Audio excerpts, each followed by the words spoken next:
Hello students, welcome to Techno Science Club. In today's video, ఈరోజు మన వీడియోలో Polycet most important expected బిట్స్ని ఈరోజు మనం క్లాస్ నెంబర్ 1లో Telugu medium most important expected Polycet bits video 1ని ఈరోజు మనం చూడబోతున్నాం. ఈ వీడియోలో ప్రతి బిట్కి కూడా మీకు 30 సెకండ్స్ టైం ఇవ్వడం జరుగుతుంది. ఆ టైంలో మీరు సరైన సమాధానాన్ని క్రింద కామెంట్ బాక్స్లో తెలియజేయండి. All the best to all of you. Let's start the practice test.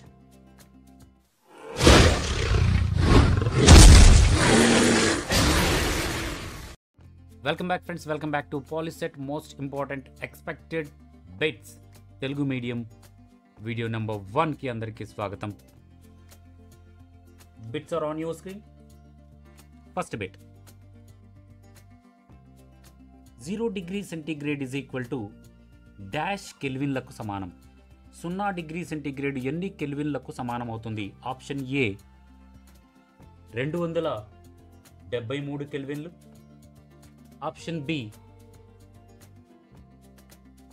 0 degree కెల్విన్లు, ఆప్షన్ సి 100 డిగ్రీ కెల్విన్లు, ఆప్షన్ డి 373 డిగ్రీ కెల్విన్లు. 0 డిగ్రీ సెంటీగ్రేడ్ అనేది ఎన్ని కెల్విన్లకు సమానమవుతుంది? Very good. Guess your answers and write on the comment box. మీ యొక్క సమాధానాలను క్రింద కామెంట్ బాక్స్లో తెలియచేయండి. ప్రశ్న, దాని యొక్క సమాధానం. ఆన్సర్ వచ్చేటప్పటికి 0 డిగ్రీ సెంటీగ్రేడ్ అనేది 273 కెల్విన్లకు సమానమవుతుంది. 0 degree centigrade is equal to 273 కెల్విన్లకు సమానమవుతుంది. 273 కెల్విన్లకు సమానమవుతుంది. Question number 2, Na2SO4 Na2SO4 plus BaCl2 sodium sulfate plus barium chloride is gives rise to, ఈ రెండు ఒకదానితో ఒకటి చర్య జరిపి NaCl మరియు ఇంకొక సబ్స్టెన్స్ ఏర్పడుతుంది. ఆ సబ్స్టెన్స్ని ఈ క్రింది 4 సమాధానాలను మీరు గుర్తుపట్టాలి. అక్కడ ఇచ్చినటువంటి ఈక్వేషన్ని మీరు పూర్తి చేయవలసి ఉంటుంది. Option A BaO, option B BaOH twice, option C BaCl2, option D BaSO4. Sodium sulphate Na2SO4 plus BaCl2 ఇవి రెండు ఒకదానితో ఒకటి చర్య జరిపి ఇక్కడ ఎలాంటి చర్య మీరు గమనించినట్లయితే అది ఇది ద్వంద్వ వియోగ చర్య, డబుల్ డికంపోజిషన్ రియాక్షన్. సో ద్వంద్వ వియోగ చర్యలో సోడియంకి బదులుగా బేరియంకి బదులుగా సోడియం అనేది వచ్చేస్తుంది. BaCl2 ప్లేస్లో మనకి సోడియం, ఈ Na వచ్చి యాడ్ అవుతుంది దీంట్లో. అప్పుడు Na ప్లేస్లో ఈ Ba వచ్చి యాడ్ అవుతుంది. ఇక్కడ ఏముండొచ్చండి? Very good. ఆన్సర్ వచ్చేటప్పటికి second question answer option 2, option D BaSO4 barium sulphate. Option D సమానమైన సరి అయిన సమాధానం అవుతుంది. Option D. మూడవ ప్రశ్న, పుటాకార దర్పణాన్ని ఉపయోగించినప్పుడు వస్తువును దర్పణ నాభ్యంతరం కన్నా తక్కువ దూరంలో ఉంచినప్పుడు ఏర్పడే ప్రతిబింబము ఏది? ఆప్షన్ ఏ నిజ ప్రతిబింబం, ఆప్షన్ బి మిథ్యా ప్రతిబింబం. 1 నిజ ప్రతిబింబం, మిథ్యా ప్రతిబింబం, తలక్రిందులు ప్రతిబింబం, నిటారు ప్రతిబింబం. ఈ 4 ఆప్షన్స్లో 2 ఆప్షన్స్ మీకు కరెక్ట్ అవుతాయండి. అది నిజ ప్రతిబింబమా మిథ్యా ప్రతిబింబమా ముందు తేల్చుకోవాలి. తర్వాత అది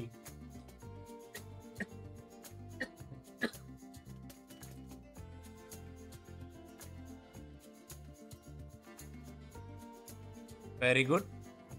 సమాధానం వచ్చేటప్పటికి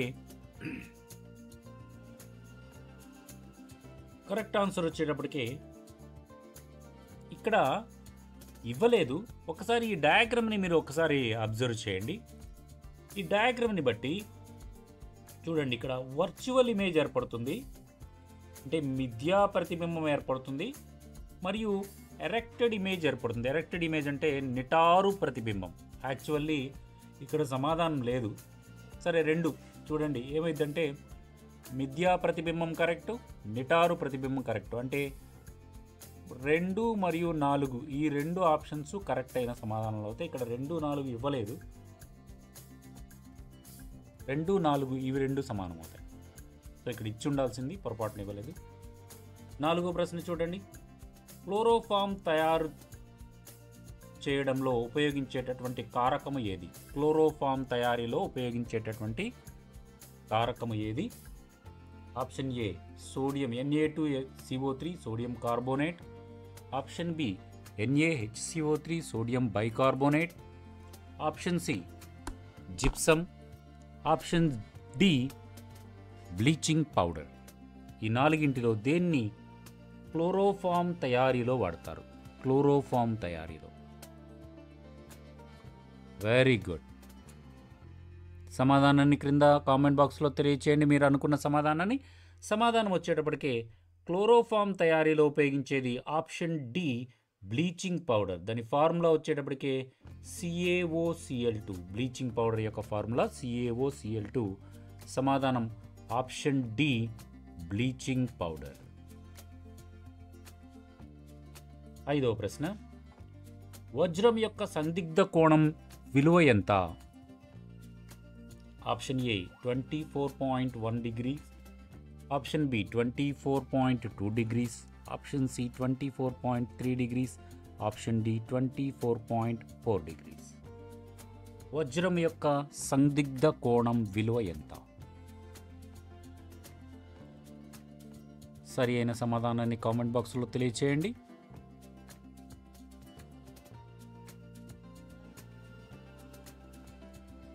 వెరీ గుడ్. సరి అయిన సమాధానం వచ్చేటప్పటికి వజ్రం యొక్క సందిగ్ధ కోణం విలువ 24.4 డిగ్రీలు.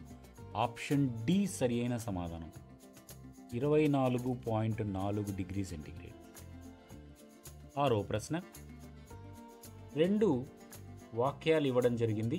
ఒకటి, ఏదైనా కటకం యొక్క నాభ్యంతరం విలువ దాని వక్రతా వ్యాసార్థానికి 2 రెట్లు ఉంటుంది.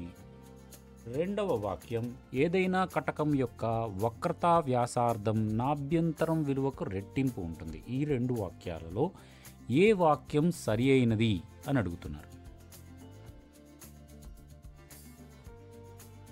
నాభ్యంతరం విలువ వక్రతా వ్యాసార్థానికి 2 రెట్లుంటుందా? వక్రతా వ్యాసార్థం నాభ్యంతరం కన్నా 2 రెట్లుంటుందా? ఈ రెండిట్లో ఏది కరెక్ట్? నాకు తెలిసి ఏదైనా ఒకటి కరెక్ట్. నాభ్యంతరం F వాల్యూ, వక్రతా వ్యాసార్థం R ఎలా ఉంటుంది? RF ఇవి రెండు ఎలా ఉంటాయి? F = R/2 అనే ఫార్ములా ఉంది. అంటే వక్రతా వ్యాసార్థంలో సగం ఉంటుంది నాభ్యంతరం. దీని ప్రకారం ఏది కరెక్ట్ అండి? Very good. దీని ప్రకారం 6వ ప్రశ్నకి X is false and Y is correct. X అనేది తప్పు అవుతుంది, Y అనేది కరెక్ట్ అవుతుంది. X అనేది సరి అయినది కాదు, Y అనేది సరి అయినది. ఆప్షన్ డి సరి అయిన సమాధానం అవుతుంది. 7వ ప్రశ్న. ఇక్కడ కొన్ని జతపరచడాలు ఇచ్చారు చూడండి. సందిగ్ధ కోణం ఫార్ములా, ఎండమావులకు సంబంధించినటువంటి పదం, వజ్రాల యొక్క ప్రకాశమైన కాంతికి కారణం, ఆప్టికల్ ఫైబర్లు. ఈ 4 గ్రూప్ ఏలో ఇచ్చారు. గ్రూప్ బిలో సంపూర్ణాంతర పరావర్తనం, తక్కువ సందిగ్ధ కోణం, sin C = n2/n1, దృక్భ్రమ. దృగ్భ్రమణం అన్నారు కానీ దృక్భ్రమ అనాలి, భ్రమణం కాదు. యాక్చువల్లీ ఇది భ్రమణం, దృక్భ్రమ అంతే. సో దీనికి ఏది దేనికి సంబంధించిందో మ్యాచ్ చేయండి. రైట్, నేను మ్యాచ్ చేసి చూపిస్తాను చూడండి. ఆప్షన్ ఏ ఇస్ కరెక్ట్ సమాధానం. ఆప్షన్ ఏ అంటే ఇక్కడ గమనించండి, నేను మ్యాచ్ చేస్తాను. పి సందిగ్ధ కోణానికి, సందిగ్ధ కోణం ఫార్ములా తెలుసు మీ అందరికీ, sin C = n2/n1. అదేవిధంగా ఎండమావులు అనేవి ఒక దృగ్భ్రమ. వజ్రాల ప్రకాశవంతంగా వజ్రాలు మెరవడానికి కారణము దానికి ఉన్నటువంటి తక్కువ సందిగ్ధ కోణం.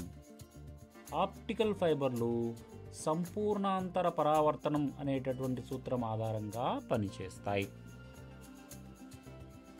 8వ ప్రశ్న, ఒక కటక సామర్థ్యం +2D అయినా ఆ కటకం యొక్క నాభ్యంతరం ఎంత ఉంటుంది? అది ఎలాంటి కటకం? కుంభాకార కటకమా, పుటాకార కటకమా? కటకం యొక్క నాభ్యంతరం 2D అయినప్పుడు అది ఎలాంటి కటకం? పుటాకార కటకమా మరియు కుంభాకార కటకమా, మరియు దాని యొక్క నాభ్యంతరం ఎంత ఉంటుంది అని అడుగుతున్నా. Very good, very good.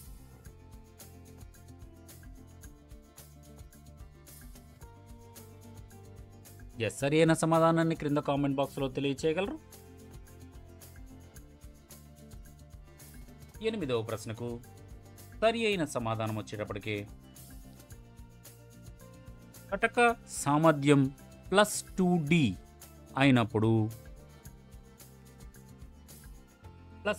అయినప్పుడు దాని యొక్క ఫోకల్ లెంత్ నాభ్యంతరం విలువ 50 సెంటీమీటర్లు ఉంటుంది. ఎలా ఏంటి అనే విషయం కూడా ఇక్కడ ఇచ్చారు, గమనించవచ్చు మీరు. ఫార్ములా ప్రకారం మనకి P = 2D ఇచ్చారు. P = 1/f ఫార్ములా మీటర్స్లో అయితే, లేదా 100/f సెంటీమీటర్స్లో అయితే P = ఫార్ములా. ఇక్కడ మనకి ఇవ్వడం సెంటీమీటర్స్లో ఇచ్చారు కాబట్టి +D ఇచ్చారు కాబట్టి మనం సెంటీమీటర్స్లో కనుక్కుందాం. సో ఇక్కడ P వాల్యూ 2 ఇచ్చారు, 100/f వేస్తాం. F = 100/2 అవుతుంది. 50 సెంటీమీటర్స్ దాని యొక్క ఫోకల్ లెంత్ అవుతుంది. ఇది ఒక కాన్వెక్స్ లెన్స్, కుంభాకార కటకం. సో మనకి సమాధానం ఏమవుతుందండి? ఆప్షన్ బి, కుంభాకార కటకము మరియు నాభ్యంతరము 50 సెంటీమీటర్లు కలిగి ఉంటుంది. ఆప్షన్ బి సరి అయిన సమాధానం. తదుపరి ప్రశ్న, హైడ్రోజన్ అణువు యొక్క వర్ణపటం రేఖా వర్ణపటమా, పట్టీ వర్ణపటమా, ఆకుపచ్చ వర్ణపటమా, ఊదా వర్ణపటమా? హైడ్రోజన్ అణువు యొక్క వర్ణపటం ఏమిటి? హైడ్రోజన్ అణువు యొక్క వర్ణపటం ఏమిటి?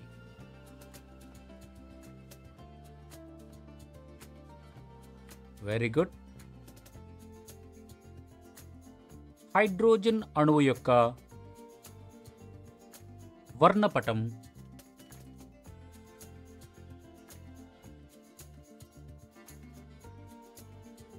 లైన్ స్పెక్ట్రమ్, దట్ మీన్స్ రేఖా వర్ణపటం.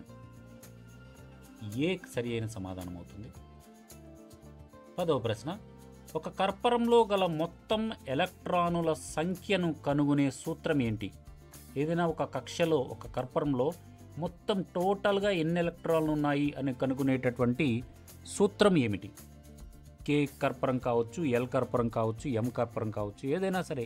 మీ అందరికీ తెలుసు మొదటి కర్పరంలో ఎన్ని పడతాయి, రెండో కర్పరంలో ఎన్ని పడతాయి, మీ అందరికీ తెలుసు. ఆ టోటల్ నంబర్ని కనుక్కోవడానికి ఒక ఫార్ములా ఉంది.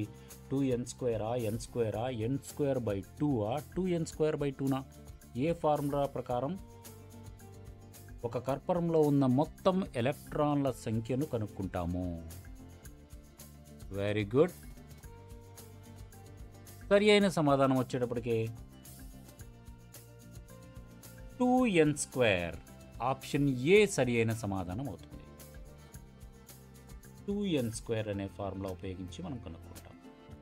నెక్స్ట్ 11వ ప్రశ్న, ఇక్కడ ఈ ఎలక్ట్రాన్ విన్యాసం కలిగినటువంటి మూలకం ఏంటి? ఇది బాక్సుల రూపంలో ఎన్ని ఎలక్ట్రాన్లు ఉన్నాయి? ఇక్కడ ఒకటేమో క్లాక్ వైజ్ డైరెక్షన్లో ఉంది, ఇంకొకటేమో యాంటీ క్లాక్ వైజ్ డైరెక్షన్లో ఉంది. ఈ ఎలక్ట్రాన్ విన్యాసం అంటే ఏమంటాము? ఇక్కడ 1s2 యాక్చువల్లీ ఎలక్ట్రాన్ విన్యాసం. ఈ 1s2నే మనం బాక్స్ రూపంలో ఈ విధంగా రాసాం.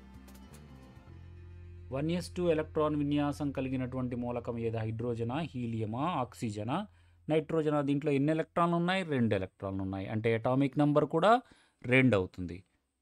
పరమాణు సంఖ్య కూడా 2 అవుతుంది. 2 పరమాణు సంఖ్య కలిగినటువంటి మూలకం ఏంటండి? Very good. Option B, helium. Next bit 5f block మూలకాలను ఏమని పిలుస్తారు? 5f బ్లాక్ మూలకాలను ఏమని పిలుస్తారు? ఉత్కృష్ట మూలకాలనా, ఆక్టినైట్స్ అనా, లాంథనైట్స్ అనా, 5AV కాదా? 5f బ్లాక్ మూలకాలను. ఎఫ్ బ్లాక్ మూలకాలు మీరు చూడండి, మనకు మొత్తం పీరియాడిక్ టేబుల్ మొత్తం కూడా ఆవర్తన పట్టిక 4 బ్లాకులుగా విభజించడం జరిగింది. SPDF అని. ఎస్ ఏమో అన్ని మెటల్స్ ఉంటాయి, లెఫ్ట్ హ్యాండ్ సైడ్ ఉంటుంది, ఎడం వైపు ఉంటుంది. మధ్యలో ఉండే వాటిని పి బ్లాక్ ఎలిమెంట్స్ అంటాం, డి బ్లాక్ ఎలిమెంట్స్. ఇంకొక రకమైన ఎలిమెంట్స్ ఎఫ్ బ్లాక్, అటువైపు ఇటువైపు మధ్యలో ఉన్న వాటిని 3 బ్లాక్లు అయిపోతాయి. ఎస్ బ్లాక్ అయిపోతుంది, పి బ్లాక్ అయిపోతుంది, డి బ్లాక్ అయిపోతుంది. కింద 2 లైన్లు ఉంటాయి, వాటి రెండింటిని కలిపి మనం ఎఫ్ బ్లాక్ అంటాం. వాటిల్లో 5f బ్లాక్ మూలకాలను ఏమంటామండి? రైట్, 5f బ్లాక్ మూలకాలను ఆక్టినాయిడ్స్ అంటాం. Option B, ఆక్టినాయిడ్స్. 4f బ్లాక్ మూలకాలను లాంథనాయిడ్స్ అంటాం. 5f బ్లాక్ మూలకాలను ఆక్టినాయిడ్స్ అంటాం. 13వ ప్రశ్న, బాహ్య కర్పరంలో 8 ఎలక్ట్రాన్లు కలిగి ఉన్న ఎలక్ట్రాన్ విన్యాసాన్ని ఏమంటారు? చివరి షెల్లో, చివరి ఆర్బిటాల్లో, చివరి కక్షలో 8 ఎలక్ట్రాన్లు గనక ఉంటే దాన్ని ఒక పేరుతో పిలుస్తారు. ఏం పిలుస్తారండి? ఆప్షన్ ఏ అష్టక విన్యాసం, ఆప్షన్ బి ఆక్సిజన్ విన్యాసం, ఆప్షన్ సి మెగ్నీషియం విన్యాసం, ఆప్షన్ డి హీలియం విన్యాసం. బాహ్య కక్షలో 8 ఎలక్ట్రాన్లు గనక ఉంటే అలాంటి స్థితిని, అలాంటి ఎలక్ట్రాన్ విన్యాసాన్ని ఏమని పిలుస్తారు? Very good. ఇంగ్లీష్లో ఆక్టా ఎలక్ట్రానిక్ కాన్ఫిగరేషన్ అంటాము. Very good. Option A is the correct answer. అష్టక విన్యాసము అనే పేరుతో పిలుస్తారు. అష్టక విన్యాసము. 14వ ప్రశ్న, విశిష్ట నిరోధం అనేది వేటిపై ఆధారపడి ఉంటుంది ఈ క్రింది వాటిలో? ఆప్షన్ ఏ ఉష్ణోగ్రత, ఆప్షన్ బి పదార్థ స్వభావము, ఆప్షన్ సి ఈ 2 ఉష్ణోగ్రత మరియు పదార్థ స్వభావము, ఆప్షన్ డి ఏది కాదు. విశిష్ట నిరోధము, విశిష్టోష్ణం కాదండి, విశిష్ట నిరోధము అనేది ఏ అంశాలపైన, 2 అంశాలపైన, ఒక అంశంపైన, వేటి మీద ఆధారపడి ఉంటుంది? విశిష్ట నిరోధము అనేది పదార్థము యొక్క, రైట్, వెరీ గుడ్, క్రింద కామెంట్ బాక్స్లో తెలియజేశారు. విశిష్ట నిరోధము అనేది పరమాణువు యొక్క 2 అంశాలపైన ఆధారపడి ఉంటుంది. ఏ మరియు బి ఉష్ణోగ్రత మరియు స్వభావము, ఈ 2 అంశాలపైన ఆధారపడి ఉంటుంది. 15వ ప్రశ్న, 1 కూలుంబ్ పర్ సెకండ్ అనేది దేనికి సమానం అవుతుంది? 1 కూలుంబ్ పర్ సెకండ్ అనేది దేనికి సమానం అవుతుంది? 1 వాట్కా, 1 వోల్ట్కా, 1 యాంపియర్కా, 1 ఓమ్కా? 1 కూలుంబ్ పర్ సెకండ్ అనేది ఎంతకు సమానం అవుతుంది?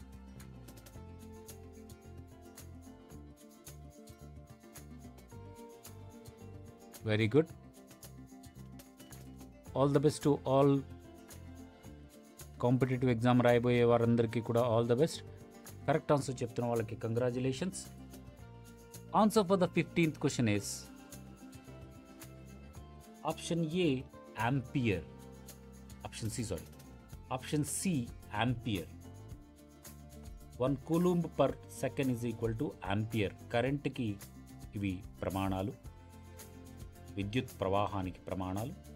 16వ ప్రశ్న, క్రింది పటంలో అయస్కాంత అభివాహం చై అంటాం దీన్ని, ఎంపిక చేయబడిన వైశాల్యం ఏ అయినా దాని యొక్క అభివాహ సాంద్రత ఎంత? బి వాల్యూ కనుక్కోవడానికి ఫార్ములా, అభివాహ సాంద్రత కనుక్కోవడానికి ఫార్ములా ఏంటి అని అడుగుతున్నాం. అయస్కాంత అభివాహము చై ఇచ్చారు, దాని యొక్క వైశాల్యము ఏ ఇచ్చారు, అయితే అభివాహ సాంద్రత బి కనుక్కోవాలి. Very good. B is equal to, yes, guess your answers and write on the comment box. Very good.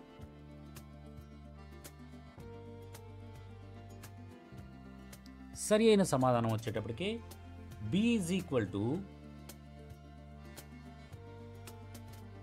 చై by A B is equal to chi by A cos theta. ఒకవేళ కోణం ఉన్నట్లయితే కాస్ థీటాకి ఒకటో చెప్తాం. B is equal to chi by A formula actually B is equal to chi by A cos theta అని కూడా చెప్తారు.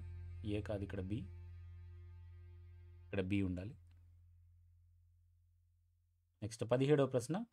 ఫారడే అయస్కాంత ప్రేరణ నియమం అనినది దేని యొక్క ఫలితం? ఆప్షన్ ఏ శక్తి యొక్క ఫలితమా, ఆప్షన్ బి శక్తి నిత్యత్వం యొక్క ఫలితమా, ఆప్షన్ సి నియమం ద్రవ్య నిత్యత్వ నియమం యొక్క ఫలితమా, ఆప్షన్ డి శక్తి ద్రవ్యరాశి యొక్క ఫలితమా? ఫారడే అయస్కాంత ప్రేరణ నియమం అనేది దేని యొక్క ఫలితం?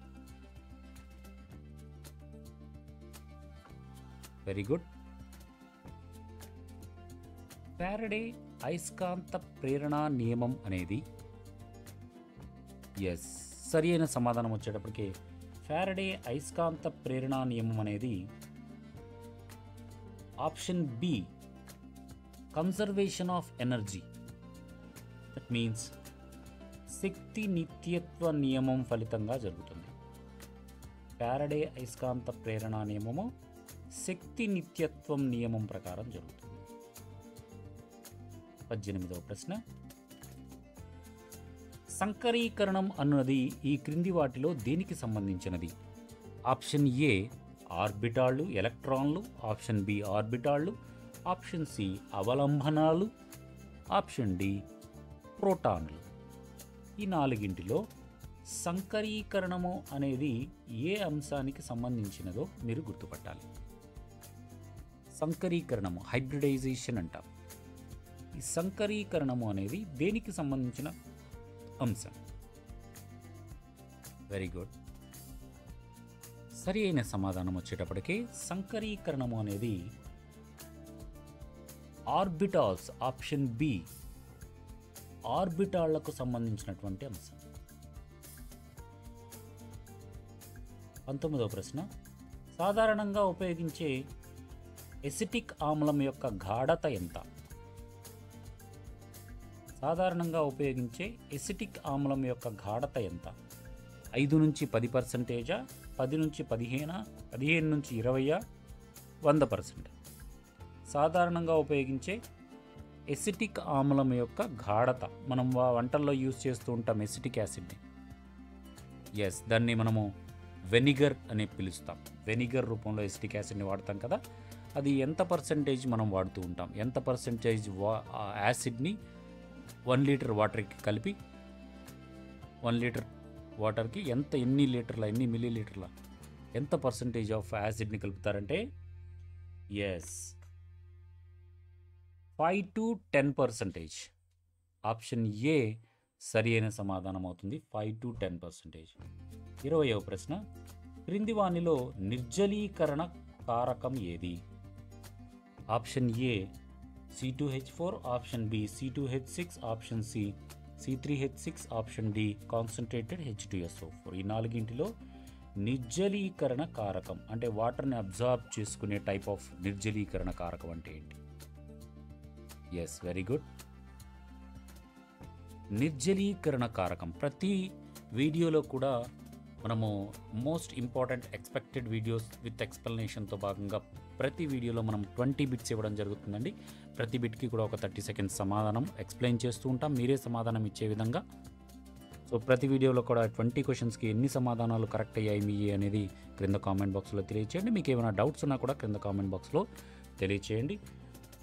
20వ ప్రశ్నకు సరి అయిన సమాధానం వచ్చేటప్పటికి concentrated H2SO4. That means option D సరి అయిన సమాధానం. కాన్సన్ట్రేటెడ్ H2SO4 ఆప్షన్ డి సరి అయిన సమాధానం. సో ఇవ్వండి ఈరోజు మనము POLYCET most important expected bits ఒక 20 బిట్స్ని వీడియో నెంబర్ 1లో తెలుగు మీడియంకి సంబంధించినటువంటి విద్యార్థుల కోసం ఈ వీడియో మనం చేయడం జరిగింది. ఈ వీడియో కనుక ఉపయోగపడుతున్నట్లయితే మీ ఫ్రెండ్స్ అందరికీ మీ సోషల్ మీడియా ద్వారా షేర్ చేయండి. లైక్ చేసి షేర్ చేసి సబ్స్క్రైబ్ మాత్రం చేయండి. తప్పకుండా వీడియో చూసి లైక్ చేసి షేర్ చేసిన తర్వాత సబ్స్క్రైబ్ అనే రెడ్ కలర్ బటన్ ఉంటుంది, ఆ బటన్ని ప్రెస్ చేయండి. దాంతో పాటే దాని పక్కనే ఒక బెల్ సింబల్ ఉంటుంది, ఆ బెల్ సింబల్ను కూడా ప్రెస్ చేసి ఆల్ అనే ఆప్షన్ ఎంచుకోండి. అలా చేయడం ద్వారా మన ఛానల్లో ఏ వీడియో పెట్టినా వెంటనే నోటిఫికేషన్ వస్తుంది, మీరు మిస్ అవ్వకుండా చూడడానికి అవకాశం ఉంటుంది. కాబట్టి please like, share and subscribe and comment. Thank you for watching. జై హింద్, వందే మాతరం.